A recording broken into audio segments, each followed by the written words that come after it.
La tarde del 11 de febrero de 2012 comenzó con un sol pálido que se filtraba a través de las cortinas semitransparentes de la suite 434. Whitney Houston había llegado al Beverly Hilton 2 días antes, acompañada de un séquito reducido. Su asistente personal Mary Jones, su estilista Tiffany Wilson, su peluquero Elin Lavar y el guardaespaldas Ray Watson. Todos llevaban años trabajando con ella y sabían leer sus silencios mejor que sus palabras. Aquel día, sin embargo, el silencio era distinto. No era el silencio de la diva que exigía respeto, ni el de la mujer enfadada que podía hacer temblar una habitación con una sola mirada. Era un silencio denso, casi líquido, como si Whitney estuviera sumergida en un pensamiento del que no quería salir. Desde la mañana temprano se había mostrado inusualmente dócil. Desayunó apenas medio bollo con mermelada y un sorbo de café que dejó enfriar. Cuando Tiffany le preguntó qué vestido quería probar primero para la fiesta de Clive Davis, Whitney se encogió de hombros y respondió que cualquiera estaría bien. «Ya da igual, cariño», dijo con una sonrisa que no llegó a los ojos. Luego se sentó en el sofá de la sala, con las piernas recogidas bajo el cuerpo, y se quedó mirando la pantalla del televisor sin verlo realmente. En la cadena local estaban pasando un reportaje sobre los nominados a los Grammy. De fondo sonaba su propia voz. Una grabación antigua de Greatest Love of All en vivo desde 1994. Whitney escuchó unos segundos y luego, con un gesto lento, tomó el mando y apagó el aparato. «Ya no quiero escucharme más», murmuró. Nadie se atrevió a preguntar por qué. A las 11 de la mañana bajaron al salón de ensayos del hotel. Whitney había prometido cantar un pequeño fragmento con Mónica y Brandy como homenaje sorpresa durante la fiesta. El ensayo duró menos de 15 minutos. Cuando intentó atacar el primer verso de I Will Always Love You, la voz se le quebró en la palabra love. No fue un fallo técnico ni falta de aire. Fue como si algo dentro de ella se hubiera roto definitivamente. Se quedó con la boca entreabierta, los ojos fijos en el piano, y luego simplemente bajó el micrófono. «Lo siento, chicas, hoy no es mi día», dijo con una calma que heló la sala. Mónica se acercó para abrazarla, pero Whitney levantó la mano con suavidad, rechazando el contacto. «Necesito estar sola un rato», añadió, y se dirigió al ascensor sin esperar respuesta. De vuelta en la suite, pidió que le prepararan la bañera. «Llenadla hasta arriba», dijo, «y que el agua esté muy caliente». Tiffany protestó. «Whitney, acabas de ducharte esta mañana». Ella respondió con una sonrisa cansada. «Lo sé, pero hoy necesito más». Mientras el agua corría, Whitney se sentó frente al espejo del tocador. Se miró largo rato, como si estuviera buscando algo que había perdido hacía mucho tiempo. Luego abrió el cajón y sacó un frasco de Xanax, otro de Flexeril y un tercero sin etiqueta. Contó las pastillas con dedos temblorosos. No era la primera vez que lo hacía, pero esta vez había algo distinto en su gesto. No había prisa, no había culpa. Era como si estuviera cumpliendo un ritual que ya había aceptado. A las 2:30 de la tarde, la habitación estaba en penumbra. Las cortinas estaban corridas y solo entraba un hilo de luz entre las rendijas. Whitney llevaba puesto el albornoz blanco del hotel y el cabello recogido en una toalla. Se acercó a la ventana y miró hacia abajo, hacia la piscina donde algunos periodistas ya empezaban a reunirse esperando la llegada de las estrellas. Vio los flashes, oyó los gritos lejanos. Por un momento pareció que iba a abrir la ventana y gritar algo, pero en lugar de eso, se limitó a apoyar la frente contra el cristal frío. «Todos quieren una foto», dijo en voz baja, «pero nadie quiere verme de verdad». Fue entonces cuando Mary Jones entró para recordarle que en una hora tenían que empezar a maquillarla. Whitney se dio la vuelta lentamente. Tenía los ojos enrojecidos, pero no había lágrimas. «Mary», dijo con una voz que parecía venir de muy lejos, «si mañana ya no estoy aquí, ¿crees que alguien se dará cuenta de que nunca me quisieron de verdad?» Mary se quedó paralizada. Había oído a Whitney decir cosas duras antes, pero nunca con esa resignación. Intentó bromear. «Claro que te quieren, todos te adoran». Whitney negó con la cabeza. «No es lo mismo. Adorar es fácil cuando cantas bien. Querer es otra cosa». Luego se acercó a ella, le tomó la mano y la apretó con fuerza. «Ya no tengo miedo de morir.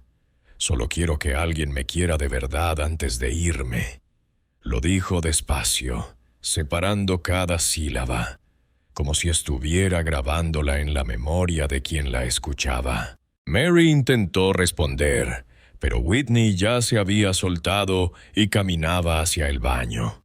Cerró la puerta con suavidad, sin llave. Dentro, el vapor llenaba el espacio y el agua seguía corriendo.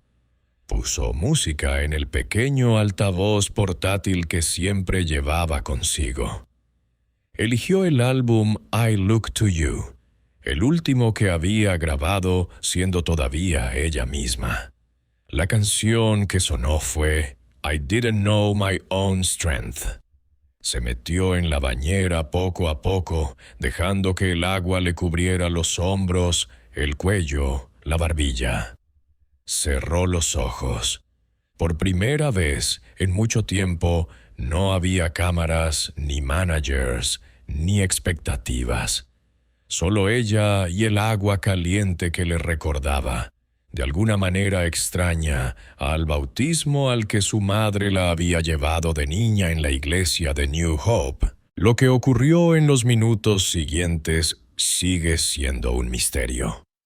Lo único que se sabe con certeza es que a las 3:35 de la tarde, Ray Watson golpeó la puerta del baño. No obtuvo respuesta. Golpeó más fuerte. Nada. Forzó la cerradura y la encontró sumergida, con el rostro bajo el agua y los brazos extendidos como si estuviera abrazando algo invisible. Intentó sacarla, gritó su nombre, llamó a emergencias. Los paramédicos llegaron en menos de 10 minutos, pero ya era tarde. A las 3:35 de la tarde, Whitney Elizabeth Houston fue declarada muerta a los 48 años. La noticia recorrió el mundo en cuestión de minutos. En la planta baja, la fiesta pre-Grammy seguía su curso. Clive Davis, con los ojos llenos de lágrimas, decidió que el evento continuaría en honor a ella. Arriba, en la suite 434, los policías empezaban a tomar fotografías y a recoger pruebas. Entre los objetos que se llevaron había un frasco vacío de Xanax, una botella de champán a medio terminar y un pequeño cuaderno de notas donde Whitney había escrito, con letra temblorosa, apenas unas horas antes: «Hoy me cansé de fingir que estoy bien». Muchos años antes, Cuando todavía era una niña de 11 años que cantaba en el coro de la iglesia, Whitney había aprendido que el amor verdadero no pide nada a cambio. Su madre le repetía que Dios la amaba tal como era, con sus trenzas mal hechas y su voz que ya entonces hacía llorar a los feligreses. Pero cuando la fama llegó, ese amor incondicional se transformó en algo distinto. De repente todo el mundo la amaba, pero siempre con condiciones: que cantara más alto, que sonriera más, que no se drogara, que no se casara con Bobby Brown, que no perdiera la voz, que volviera a ser la Whitney de antes. Y ella intentó cumplirlas todas, una por una, hasta que un día descubrió que ya no quedaba nada de sí misma para dar. En los últimos años había intentado recuperar pedazos de aquella niña de Newark. Llamaba a su prima Dionne Warwick solo para escuchar su voz y recordar tiempos más simples. Visitaba la iglesia baptista cuando nadie la veía. Incluso había empezado a escribir cartas a su hija Bobby Christina, que nunca envió, porque no sabía cómo explicar que el amor más grande que había sentido en su vida era precisamente el que no había sabido dar. Pero el tiempo se le escapó entre los dedos, como arena. Por eso aquellas palabras finales no fueron un lamento de víctima. Fueron la constatación de una mujer que, al borde del abismo, decidió mirar hacia adentro y descubrir que quizás, solo quizás, el amor que había buscado durante tanto tiempo había estado ahí todo el tiempo, esperando que ella misma se permitiera recibirlo. Y si Whitney Houston no murió pidiendo amor, sino reconociéndolo por fin en el único lugar donde siempre había estado, dentro de sí misma, más allá de la voz, más allá de los aplausos, más allá del miedo. La investigación oficial duró exactamente 72 días. El informe final ocupó 187 páginas y enumeró 11 sustancias distintas en la sangre de Whitney Houston, pero ninguna de ellas apareció en cantidad suficiente como para ser considerada la causa directa de la muerte. Lo que sí apareció fue una cardiopatía inducida por años de consumo de cocaína. Un corazón que había trabajado al límite durante demasiado tiempo y que, aquella tarde de febrero, simplemente decidió parar. Los forenses hablaron de ahogamiento accidental combinado con efectos tóxicos y enfermedad cardiovascular. Los titulares hablaron de tragedia evitable, pero quienes habían estado cerca de ella en los últimos meses sabían que la palabra más precisa era otra: agotamiento. Durante semanas, la suite 434 permaneció precintada.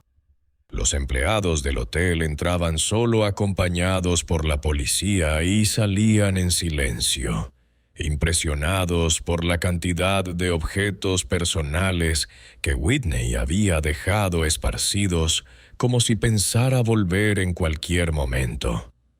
Un cepillo lleno de extensiones, un frasco de perfume Joy casi vacío, una Biblia abierta por el Salmo 23, un teléfono móvil con 147 llamadas perdidas de su hija. En el bolsillo del albornoz encontraron una nota arrugada, escrita a mano con bolígrafo azul. Cuando ya no pueda cantar, ¿quién me va a abrazar? Nadie supo si la había escrito esa misma tarde o meses atrás. Lo único seguro es que nunca llegó a enviarla. El funeral se celebró el 18 de febrero en la misma iglesia baptista de New Hope, donde Whitney había cantado por primera vez a los 11 años. El ataúd dorado estaba cerrado porque el rostro, después de la autopsia y del agua caliente, ya no era el que el mundo recordaba. Afuera, miles de personas se agolpaban bajo la lluvia. Dentro, Kevin Costner habló de la niña insegura que había conocido en el rodaje de El guardaespaldas y que le había confesado, entre lágrimas, que tenía miedo de no ser suficiente sin su voz. Stevie Wonder cantó Ribbon in the Sky con la voz rota. Aretha Franklin, enferma, envió una corona de rosas blancas con una tarjeta que solo decía: «Te fuiste a casa pequeña». Y cuando el coro entonó I Will Always Love You a capella, la madre de Whitney, Cissy, se levantó del primer banco y cantó con ellos, desafinando por primera vez en su vida, porque el dolor le impedía mantener la nota. Después del entierro, empezó la batalla por la herencia y por la memoria. Los medios desenterraron cada error, cada rehabilitación fallida, cada pelea con Bobby Brown. Publicaron fotos de Whitney demacrada saliendo de clubes a las 5 de la mañana. Sacaron a la luz grabaciones de voz donde se la oía suplicando que la dejaran en paz. Durante meses pareció que el mundo solo quería recordar a la Whitney rota, como si la caída justificara de algún modo la grandeza anterior. Pero también surgieron otras voces, coristas que contaron cómo Whitney pagaba de su bolsillo las operaciones de sus músicos, vecinos de Atlanta que recordaban cómo llenaba neveras de familias sin trabajo, niños que habían recibido becas anónimas para estudiar música y que solo después de su muerte descubrieron quién había sido su benefactora. 3 años después, en julio de 2015, la historia pareció repetirse de la manera más cruel. Bobby Christina Brown fue hallada inconsciente en la bañera de su casa en Roswell, Georgia. Tenía 22 años. La posición del cuerpo, el agua caliente, la mezcla de drogas en sangre. Todo era un eco macabro de lo ocurrido con su madre. Estuvo 6 meses en coma antes de morir el 26 de julio. En su mesita de noche encontraron una foto de Whitney abrazándola cuando era bebé y una carta sin abrir que empezaba con las palabras: «Mamá, si estás leyendo esto es porque ya estoy contigo». La prensa habló de maldición, de genética, de destino trágico. Pero quienes conocieron a Bob y Christina sabían que lo que realmente la mató fue la imposibilidad de vivir sin la única persona que, a pesar de todos los errores, la había querido exactamente como era. Desde entonces, la frase que Whitney pronunció en la suite 434 ha ido adquiriendo capas de significado que van más allá de la anécdota morbosa. Se ha convertido en una especie de espejo donde cada persona proyecta su propia carencia. Hay quienes la interpretan como la confesión de una mujer destruida por la fama. Otros la ven como el grito reprimido de quien nunca recibió amor sano. Y están los que, quizás más cerca de la verdad, escuchan en esas palabras una liberación. El instante preciso en que Whitney dejó de pedir permiso para ser humana y aceptó que merecía ser querida sin condiciones, aunque ya no quedara tiempo para experimentarlo en esta orilla. Hoy, cuando alguien entra al Beverly Hilton y pregunta por la Suite 434, El personal responde con una sonrisa educada que esa habitación ya no existe. Fue remodelada completamente en 2013 y ahora lleva el número 434A. Las paredes se pintaron de beige, la bañera original se sustituyó por una de hidromasaje y el espejo donde Whitney se miró por última vez fue donado a una subasta benéfica. Pero los empleados más antiguos aseguran que algunas noches, cuando el hotel está casi vacío, se oye una voz femenina cantando muy bajito desde el pasillo del cuarto piso. No es una grabación. Es una voz viva, cansada, que repite una y otra vez la misma frase como si todavía estuviera buscando respuesta.